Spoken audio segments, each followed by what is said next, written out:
Кечээ Бишкек шаарындагы Коёнкозов көчөсүндөгү көп кабаттуу үйлөрдүн 5-кабатынан 16 жаштагы бала кулап түштү. Бул туурасында Бишкек милициясы билдирди.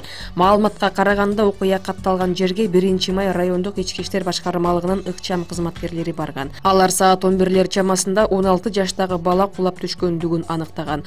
Өспүрүмдү тез жардам кызматы номер 3 балдар ооруканасына алып кеткен. Бул факты кылмыштардын жана жоруктардын бирдиктүү реестерине катталып, учурда окуянын келип чыгуу себептери аныкталууда.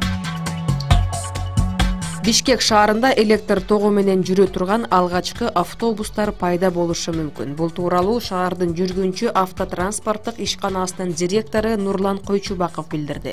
Анын айтымында мэрия 520 автобус сатып алууга камданып жатат.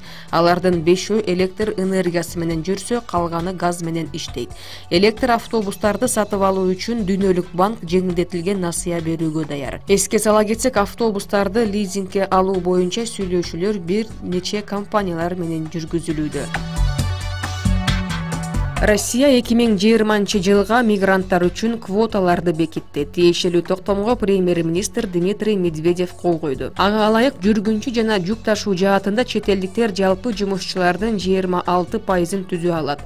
Жер жемиш өстүрүүдө 50 жана курулушта 80%. Курулуштагы чектөөлөр Москва, Дагестан, Бурятия жана Амур облустарына тиешелүү эмес. Белгилей кетсек, мигранттар дүкөн, базарлардан сырткары жерлерде соода кыла албайт.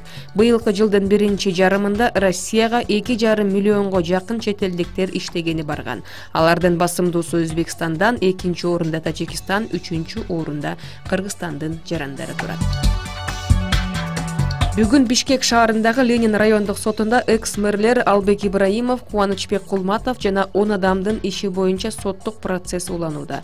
Бирок күбөлөр келбегендиктен отурум 14-октябрга жылдырылды. Эске сала кетсек, мурунку мэрлер Кулматов, Ибраимов жана алар менен биргеликте Бишкек мэриясынын капиталдык курулуш боюнча коомдук мамлекеттик башкармалыгынын мурунку жетекчиси, алар менен кылмыштык сүйлөшүүгө барган жеке компаниялардын жетекчилерине айып тагылган. Бишкектин экс-мэри Кулматов боюнча каралып жаткан кылмыш иштеринен мамлекетке келтирилген зыян 94 миллион сомго бааланган. Евразия экономикалык комиссиясы Евразия транспорт, экспедиция жана логистика уюму менен кызматташуу боюнча меморандумга кол койду. Бул тууралуу Евразия экономикалык комиссиясынын расмий сайтында айтылды. Документтин негизги максаты ЭЭП өлкөлөрүнүн ортосунда транспорттук кызматтар рыногун түзүп, биримдиктеги унаа кызматтарына байланыштуу тоскоолдуктарды жок кылуу. Бирдиктүү транспорттук рынок түзүлсө, ЭЭП ичинде жүк ташуу, ишкерлик кылуу бир топ жеңилдеп, ар кандай төлөмдөрдүн көлөмү кескин кыскарат.